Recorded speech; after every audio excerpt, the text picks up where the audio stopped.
You're listening to the Staging Sips podcast with Lori Fisher. This podcast is dedicated to helping real estate staging CEOs build healthy businesses that grow, flow, and thrive.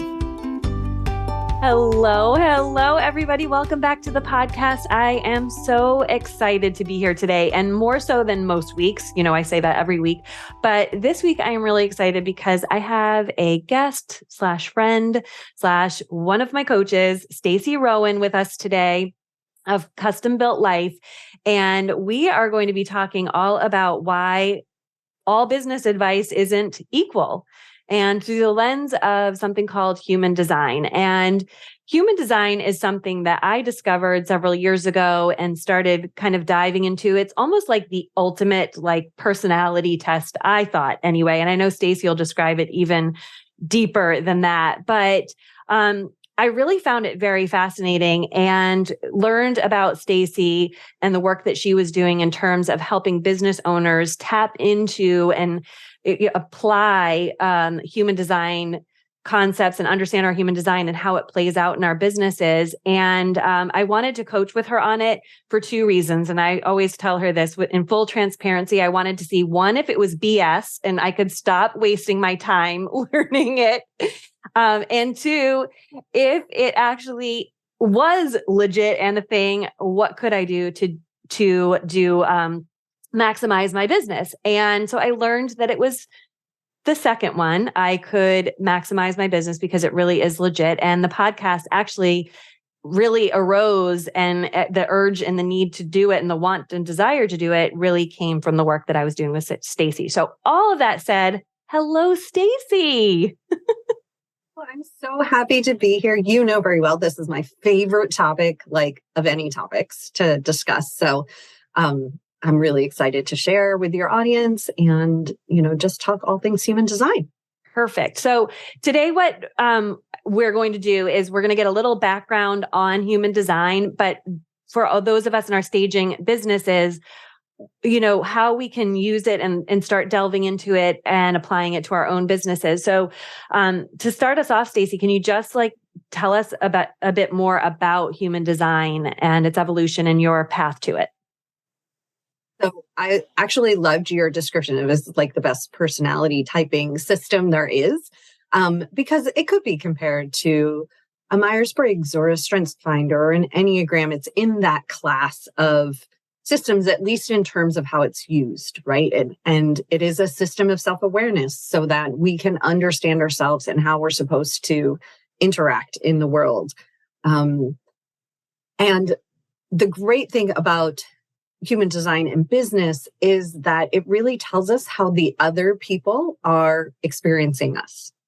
And, why sometimes we have misunderstandings, or people are, kind of giving us a weird look, what's going on with you? Normally that's because we're not in alignment with our design. So you can think of design as nonverbal communication. It's the energy you carry with you, whether you're aware of it or not. That gets communicated to the people that you interact with. So some people may follow traditional human design. It's just application to your life, which is, can be used for raising your consciousness and enlightenment and things like that. Applied to business, it is really to smooth your relationships. It is to smooth your communication.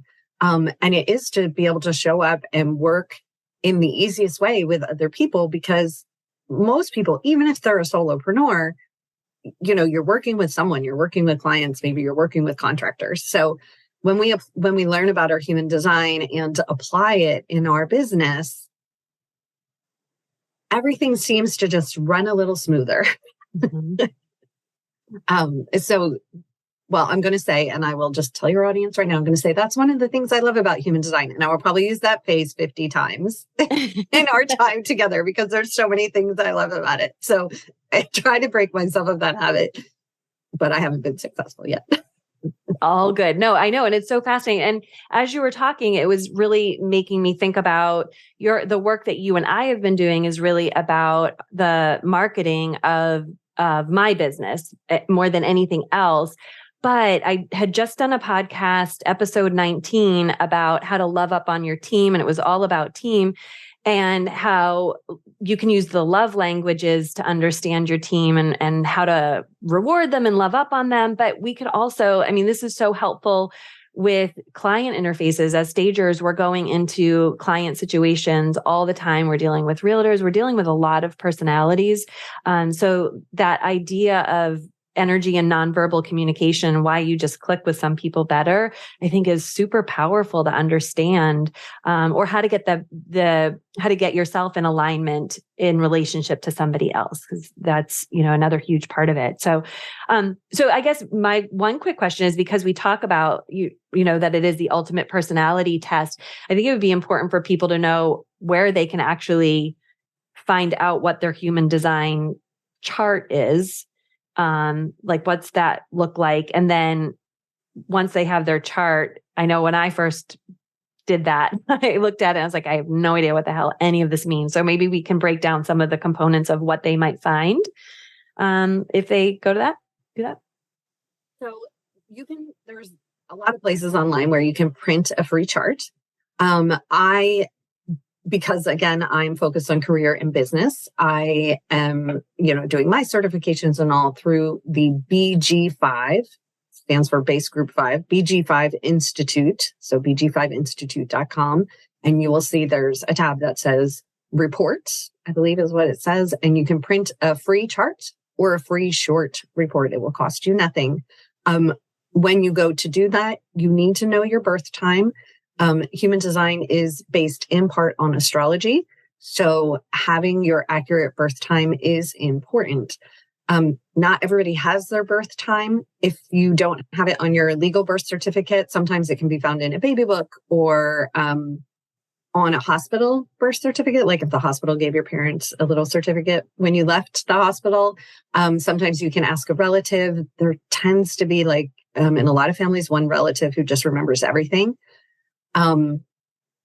If you really can't narrow it down, even to a time of day, because things can change in a minute or they can be pretty similar throughout the day and you don't know until you run the chart. But someone who's trained in human design can run multiple charts for you and, through conversation, probably say if there's a big change, which chart is more right for you.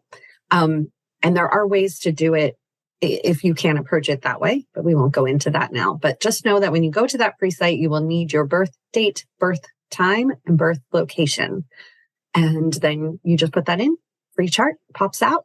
If you get the free short report from the BG5 Institute, it will give you some words along with this funky picture, which if you just get the picture, you're going to be like, what do I do with this? Yep, absolutely. True facts. There is a lot of information available because the interest in human design has just been exploding. And so there's a lot of information that you can find, on social media, on the internet. The places that you're going to want to start is type and decision making. And so when you learn about your type, there's 4 types, although one of the types, they tend to split into 2 subtypes. So in traditional language, which is the more common language that you're going to find in social media and online, we have generators. Right, generators. I can't do it. I keep thinking I work in the corporate or the business language. So let me go there first, yes, and then I'll translate. Advisors, which are projectors in traditional language. Builders, which are generators. Initiators, which are manifestors. And evaluators, which are reflectors. It's easier to go in that direction. Yep. No, that's great. So you want to learn about your type because your type explains to you really how other people experience your energy. And so the energy of, say, a generator to a manifestor is very different. And then the second thing you want to look at is decision-making strategy. Most of us make decisions from our brain, and that is not actually the best way to make our decisions.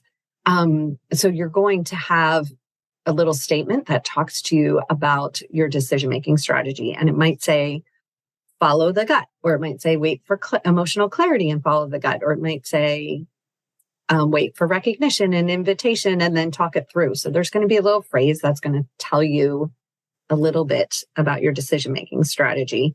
And again, most of the time you can find information, basic information online to get you started.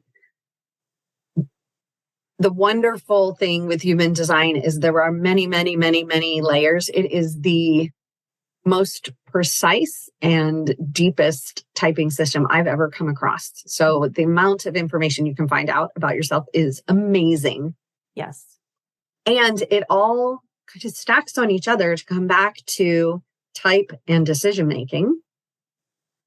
And so if you understand how the energy of your type works and you understand your decision making, even with that, you can get into alignment and living with your design. Yes, absolutely. And so for me, I'm a manifesting generator. Yes. And my decision making is emotional. I always want to say sacral, but I am emotional. So I have to ride the wave because I am excited about everything in the moment and want to say yes in the moment all the time. But I need to give it time to like really contemplate and think about that. Right. So that's what we've been working on with in my chart, just to bring it like super tangibly down to, one example. We can use me as the example throughout, which is totally fine. And I am, best when people ask me yes and no for me to respond to in order to decide if I like, if I want to move forward with something or not. And my body gives me clear signals in terms of a yes. And I'm learning what my no is. I still haven't quite uncovered that, but we're in the process of learning that. So that's like you said, that's like the very top layer for me anyway, when it comes to this. So just to kind of put that in some tangible kind of for people. So this was interesting because what came up in our sessions relating to me and business advice and marketing was that people really need to hear my voice, but they also need to be introduced to me or brought into my world by people that I already know. And one of the things that you and I had discussed was the fact that I always found it interesting that I would go and present to a real estate office and that I might have gotten in the door because of somebody I knew, but they might not have been at the presentation. And I never ended up booking business out of that. And I thought, that's so strange because I think I present well. I think I, know my topic and I come across as expert, but I wasn't booking business. It was only when I was in the presence of somebody that I knew in those situations when I would actually onboard new clients. And you had said, well, of course, you looked at my chart and it's right there, right? And I love when you look at the chart and it's right there. It's like, of course. Yeah. And it was so validating because, and this I think is something interesting for people to know when you start diving into this, it was validating because like I said, I had observed it and I had noticed it and I really was confused by it. And didn't really know what to do about it, but thought, okay, well, the advice is to go to presentations at offices or libraries or whatever. But in reality, that wasn't the best way for me. And then I don't know that we looked into my assistant's chart who can literally get anybody to buy from us anytime. And her chart has to be different because she can take somebody totally cold and they're buying from us. So we just put her in charge of sales, by the way. Good choice. Good choice. So anyway, I just wanted to kind of put that out there. So I'd love to hear what are some of the business advice that people get that doesn't work depending on what your personality type is. So we'll start with the example you gave. So for you, it comes down to an aspect of your design called public role. And within your public role, you have two parts to your public role. For you, part of it is an influencer. And what that means is that within a community of people that you are very influential. You have a natural, warm, and inviting personality, right? People enjoy spending time with you. They want to be part of your community. And then once they are part of your community, you have influence within that community. And even when you're working with people, even in our introduction, we knew each other before you worked with me. And that's very normal for your, for your public role as well, because you like to work with people and that you like, and so it's know, like, and trust, but there needs to be a little bit more normally if someone's an influencer to almost feel like there's this established relationship or even friendship to work with them. Even when you're not working with people within your community, the opportunities are typically coming through your community. Mm-hmm. Now, that's just one type of public role. There's a different type of public role that works best. And this is, I think we were theorizing this for your assistant as a stranger, what we call a stranger of consequence. So like for that person, having a community, it's not going to be detrimental to them, that still has people know them, but it's going to work in a different manner. So first of all, they may go, I always use the grocery store as an example. They may go in the grocery store, be standing in line, checking out, and start a conversation with someone and create a client right there. Just from that conversation with a complete stranger. A lot of times, whatever wisdom that they're meant to offer the world is more valued by people who know them less well. The people closest to them, it's like they're almost too close to see their brilliance. Mm-hmm. And so they tend to work with people who start out with strangers. They don't feel the need to be friends or to have that relationship first.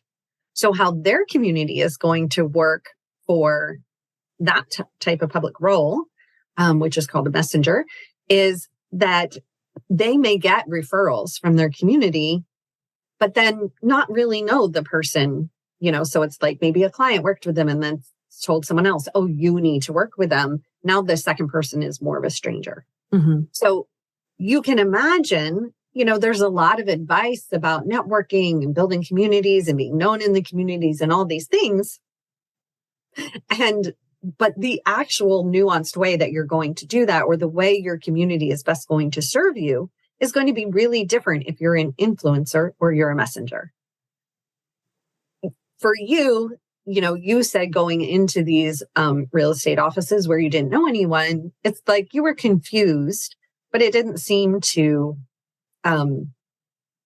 hit you too hard in like the self-confidence, right? You were able to be like, well, I know I present well and I have enough success that I can lean on this, but particularly someone starting out in business, what could happen is, some expert somewhere says, okay, go make presentations in these places where you'll find your clients. And it sounds like excellent advice.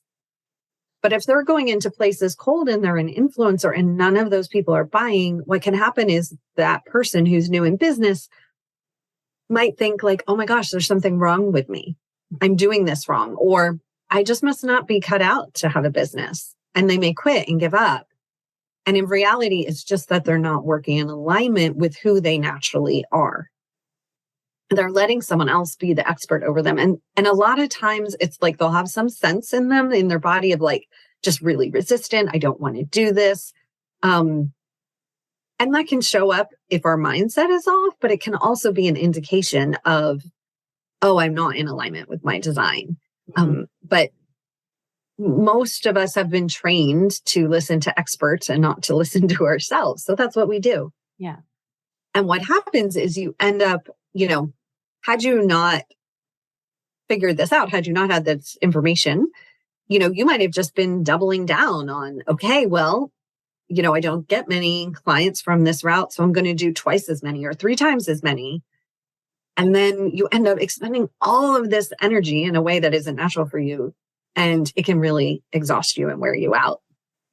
Yes. Yeah. And I always felt like, oh, the problem is theirs too, by the way. Just so I love that. So let's take that networking advice. Okay. So as an influencer, I obviously work through my community, and then my assistant Lisa as a messenger can make strangers just buy anything from her. It's like she's a magical unicorn. What are the other personality types, like what would be an avenue? Because I'd love for people to just even get an awareness, kind of like what I had, which was a little bit of awareness and then an epiphany, like, oh, that's why BNI was an effective tool for me, because I was creating a warm audience, giving me warm introductions, versus the going to give presentations. So I'm just curious for the other types. Public role show there's 6 different categories within public role, and then they can arrange themselves in a few different combinations, because you get 2 of these words, so they can, it's the combination of them. But I'll just walk through the 6 different things. Okay. So if you have, and so your public role, if you printed your chart and you're looking at it, your public role will present as a number or as these phrases that I'm going to give you. So, for instance, your public role, as I remember right, the numbers, you're a 4-1, I think, right? Yep. So you are an influencer authority. Yes. I don't have your chart in front of me, so I'm going, am I right? Great. Yes, yeah, I'm you right. got it. So we'll start with the 1. The authority is someone who likes to learn and research and, kind of likes to have time maybe to themselves to dig deep into a subject. I happen to be an authority as part of my public role. And so the example that I like to give is there are some people who will come to human design and they'll be just happy learning about a little bit of their design. Like they just want to know their type, how they make decisions, and they never need to know anything else. And they certainly don't care to know anything else about anyone else. When I came to human design, I wanted to know all the things about all the things. I wanted to know, of course, every detail about my design, but I also wanted to know the whole system and how it worked and how everybody fit in and how all the pieces came together. I started learning about design 5 years ago. And instead of my list of things I want to learn about it getting shorter, I swear it's just getting longer. And that's kind of the perfect, stereotype of an authority. They need a solid foundation in whatever they're working in so that they can feel secure. It also comes with a bit of modesty, because it can be like, you always have that feeling of wanting to know more. Like, oh, maybe I should know a little more. Maybe I'm not quite ready yet. So for someone who's new in business, if they're an authority, they can find that they spend a lot of time prepping because, I'm making this presentation, but maybe I should go through it one more time. Well, maybe I should I should learn a little bit more and come to it. And they might have a hard time, like kind of getting off the ground and doing things because of that, not like built-in insecurity that comes with it. Like a lot of us talk about imposter syndrome. So like if you have a 1 in this area of public role, you're probably going to feel that pretty hard and maybe for a long time. Yeah, you absolutely could. And so part of it is the way that I tend to work with my clients with design is through the lens of awareness. When you know that, right, then you can decide from having that knowledge about yourself. It's like, oh, I see this part of my design working and man, it's working hard. Do I want to slow down or do I not? And then when you know how to make your decisions, you listen to your decision-making strategy. Whether your decision-making strategy says, do you have enough information to proceed? Or do you still need more? It kind of takes the guesswork out. Okay, that's great. Moving to number 2. Number 2 is the natural. And it's all about like the natural talent or natural potential the person has. So really what got me started thinking in this terms of business advice that doesn't work is I was listening to a presentation someone was giving to entrepreneurs. And I can't even remember exactly what they were talking about, but it was a great presentation and there was a lot of strategy and skills. And I was like, yes, this is amazing. And we were rolling with it. And I was like, this is so fabulous. And then they gave the piece of advice that said, so if you're starting out new in business, like do the thing that you're really good at. Do the thing that other people tell you is really valuable that you do and that you're really good at. And it was like someone put the brakes on for me. Like I had been rolling along, riding their wave and brakes on. because that's really great advice for the natural, right? The natural is someone who has this natural talents and potential, but they may not recognize it themselves. It's something that comes so easy to them that they tend to discredit it. Mm-hmm. Oh, it's nothing, right?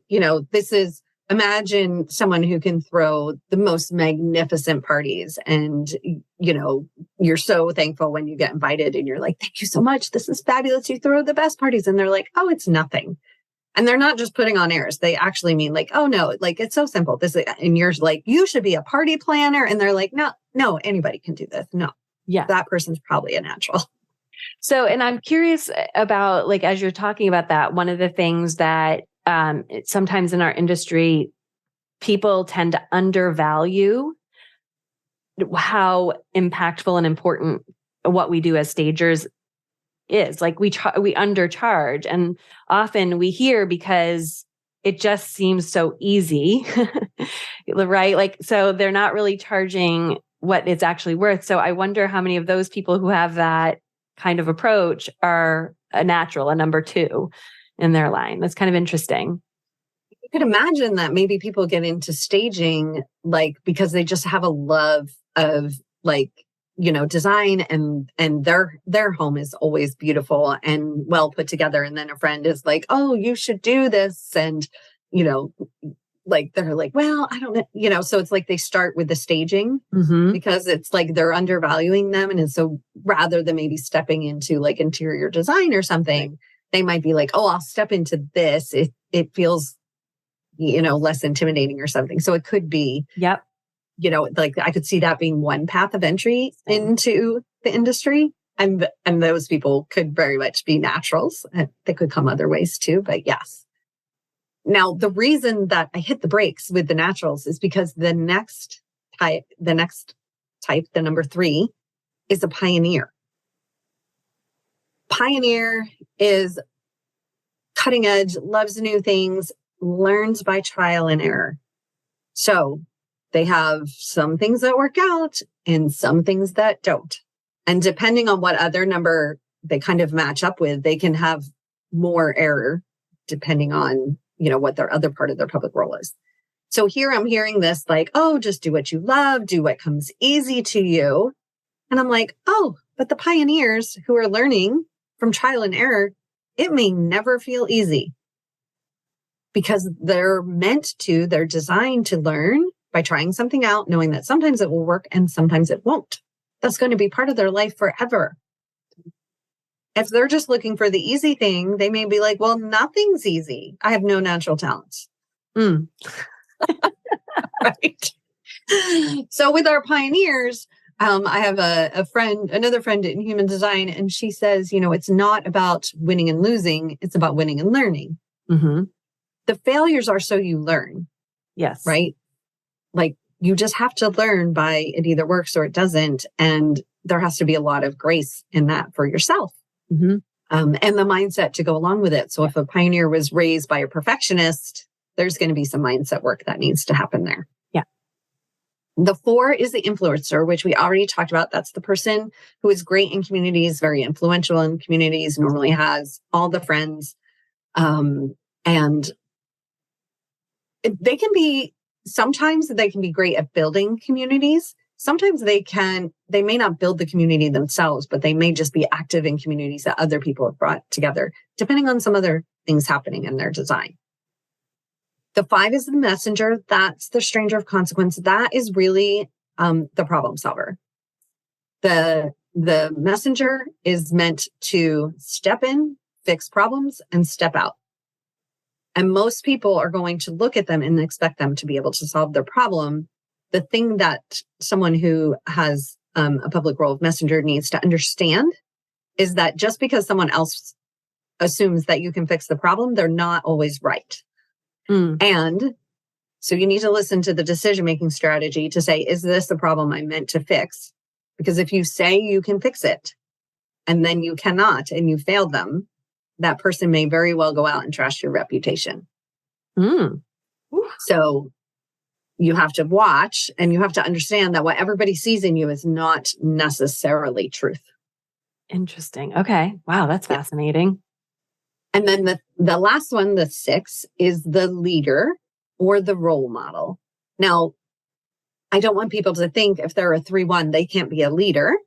That's not true. It's just like, what form does your leadership take? So the 6, their leadership takes the form of a role model, because of the first 30 years of their life, they operate like the pioneer, all that trial and error. But then they go through a phase where they are more introspective and they sort through all of their experiences. And so that by the time they reach 50, they've made sense of what all the things that worked and all the things that didn't work. They found common lessons that they can share with the rest of the world. And that's when they become the role model. So they're normally leading through their own experiences. Gotcha. Right? Been there, did it, didn't work out. You don't have to. I will save you the effort. I've already done it. I've already done it. Work. Yes. Well, I think I was at a dinner party with somebody once, not long ago, and they were describing their life's trajectory, which was exactly that 6 line that you said.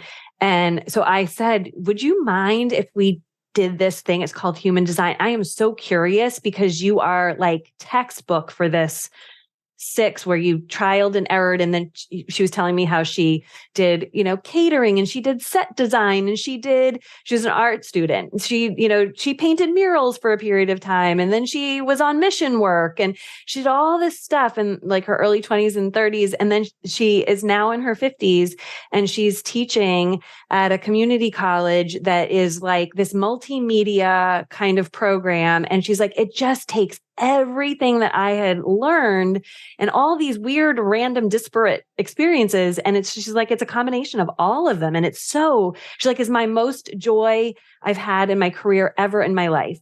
And I was like, and we ran her chart, and sure enough, she was a 6 line. And there she was, and was it a projector? There's like some other element. I don't know. I guess it was the 6. It was the hermit part in traditional human design. The hermit. So the hermit is the 2. The hermit, I believe.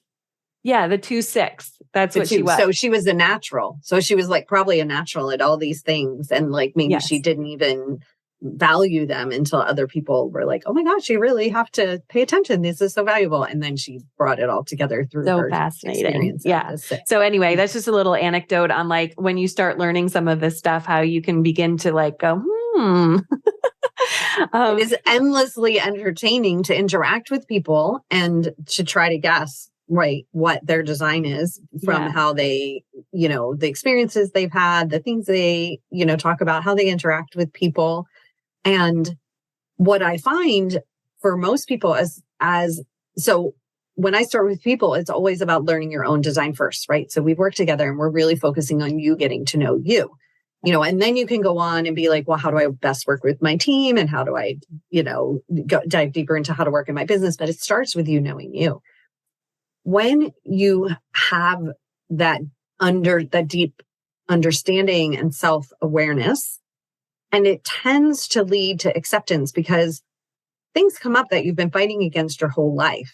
And when you recognize like, oh, this is meant to be part of me, and maybe I'm not using it in the most resourceful way, but it is me.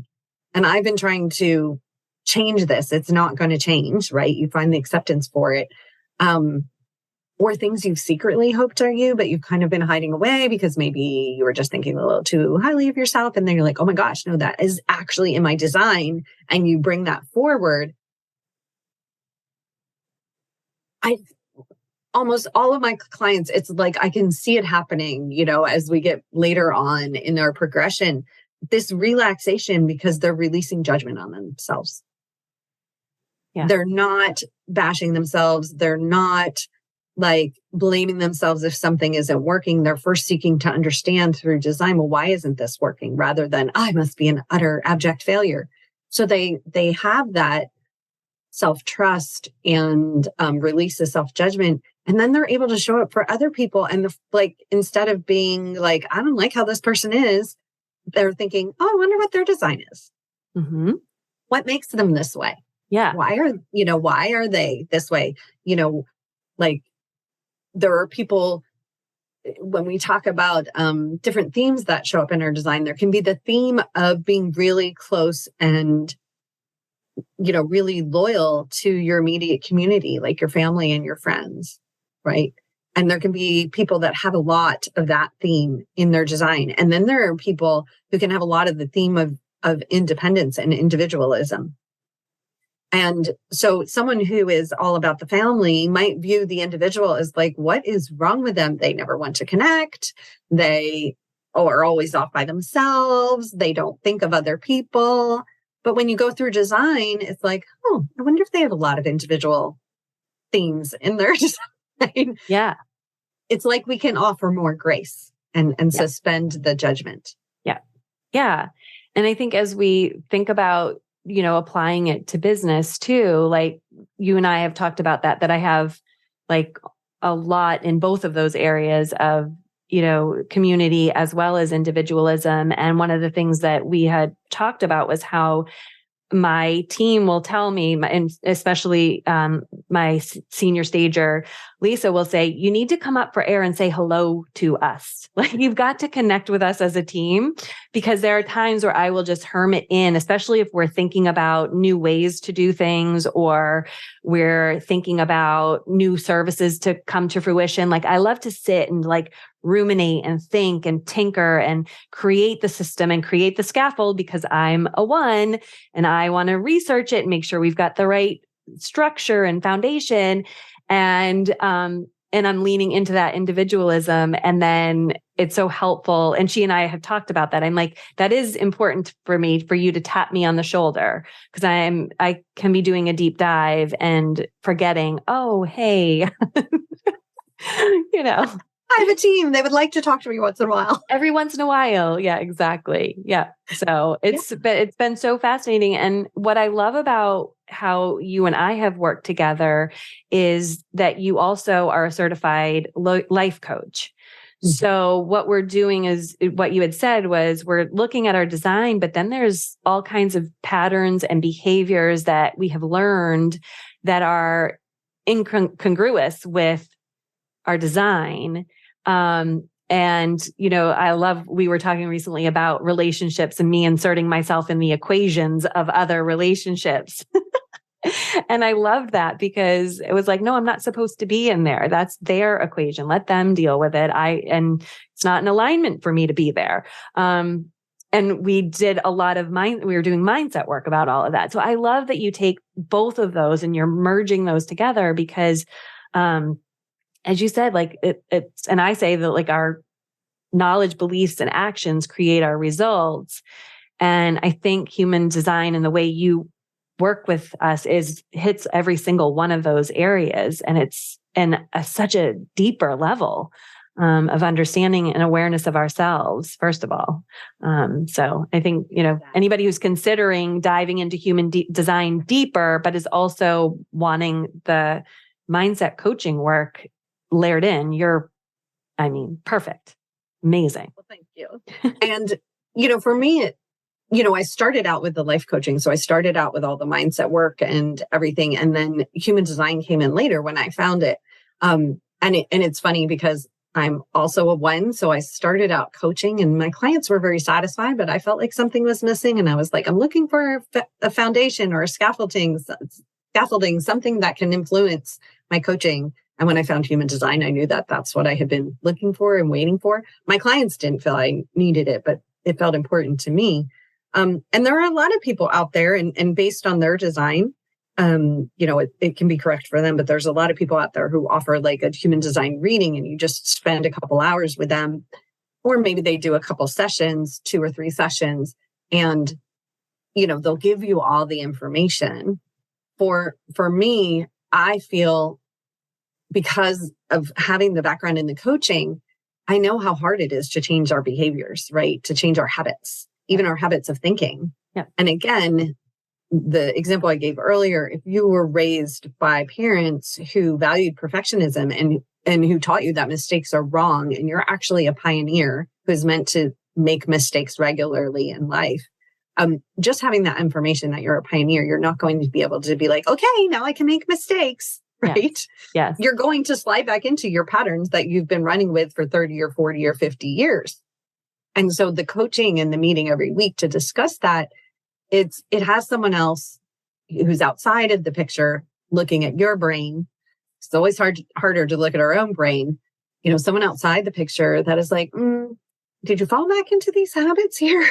Do you remember what we talked about? And then, and it happens with me too, right? I connect with it, particularly through my certifications, other human design people, and they remind me of parts of my design. And I'm like, oh my gosh, that's right. That's right. Yeah. That's right. I forgot. Mm-hmm. So there is so much value in the consistency of it, at least over, a period of time where you feel like, okay, I've started to create these new neural pathways. I've started to create these new habits and new practices. And I can at least have the awareness for myself when I've gone back to my old ways.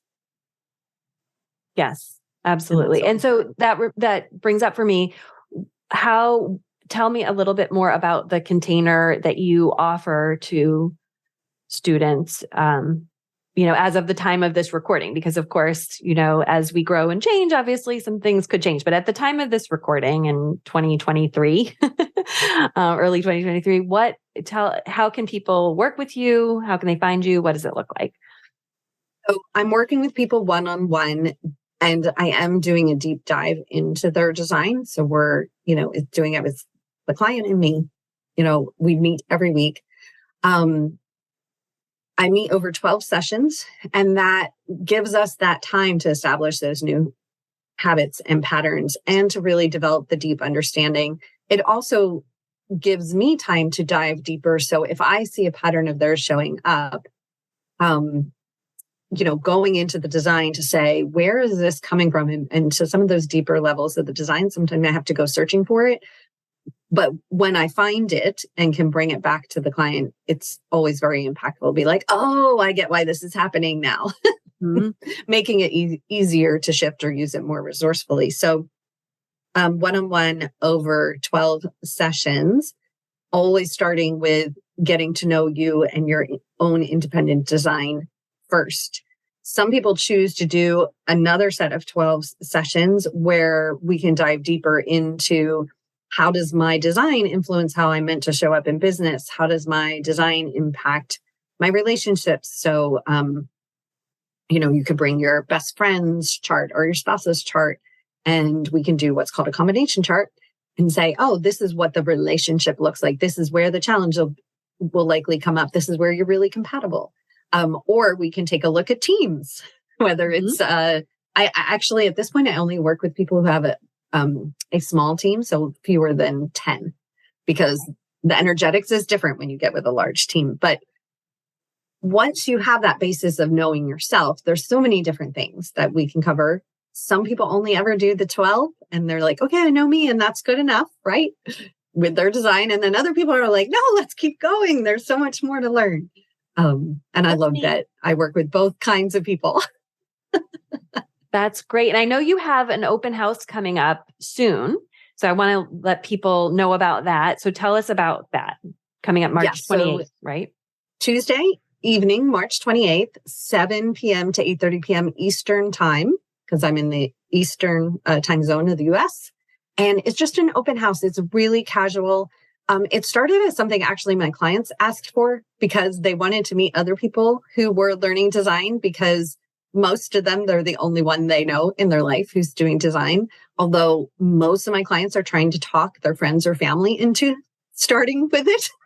And that was the other thing they were requesting, is a way that they could introduce their friends and family to it. So I said, okay, it will be for clients and they can invite people. And then I was like, well, if they're inviting new people, I might as well open it up to anybody. So anybody who is interested in design and wants to hear stories from my clients about, the experiences they've had since they've started the journey, both in terms of results they've created and maybe challenges that they've had along the way. If you want to know more about your design, you can go to the website and create a free chart and bring it with you. I'm going to leave a lot of room for Q&A. And in my mind, it's a bunch of people who are interested in the topic getting together to geek out about design, which is like my idea of the perfect evening. I love it. Well, I'm such a nerd about it. I unfortunately won't be able to attend, but I want to extend this invitation out to all of you who are listening. I think it's a really powerful addition to your arsenal as a business owner to understand your human design and start that journey. Just for so many of the reasons that we've talked about today, we'll put the link to get to Stacey in there in the show notes, the contact information, as well as the link to register for the evening and the link to get that free human design chart for yourself so that you can start that process. So that'll all go in the show notes for all of you. Is there anything else before we wrap up today that you just want to share with our audience about human design or marketing business or any of that? I'd like to share for marketing and business, whether you're starting out or you've been in it a few years, the result that I like to see people get from human design is that they go back to trusting themselves, that they go back to being that expert for themselves, and they can take all of the advice of all the different experts that they hear, but filter it through their own knowing. And so if things aren't working out, because look, we've all signed up for programs and, webinars and read books and all these things and been like, why am I not getting the results that other people are getting? We've almost all had that experience. They're the people who have the astronomical results, and then, there's us.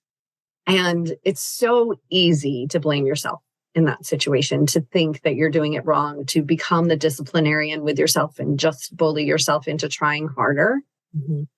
And instead, I would like to see everyone offer themselves compassion and to go back to finding that trust. I really think, and it will make me teary-eyed, but I think that the way to change the world for the better, one of the ways is that if everyone understood themselves and had such a deep self-trust in themselves and could release judgment for themselves and others, what a peaceful and magnificent world that we would live in. And that's what human design is about. It's about us understanding and celebrating our differences and our uniqueness and how all of our differences can enrich us as a whole. Mm-hmm. So yeah. That's what I'd like to see for people. Beautiful. And I can attest to the fact that you are helping me do that. I didn't know that I was a judgy person until we got into our work together. There's a little judgy girl in there. We all have her in there, believe me, or him or her or they. Yeah, we all have it. We all have it. But this has been fantastic. I'm so happy and I so appreciate you being here with us on Staging Sips. And to all of you out there in my Staging Sips community, I hope you have a wicked good week. I hope you enjoyed this sip, and I'll see you next week. Bye for now. Thank you so much for listening to the Staging Sips podcast. If you love what you've learned here today and you want to learn more about how to market and grow your staging business more strategically, I would love to see you join us inside of the Rethink You mentorship program. If you want more details and get on our waiting list, you can go to rethinkhomeinteriors.com/waitlist. Looking forward to seeing you in the classroom.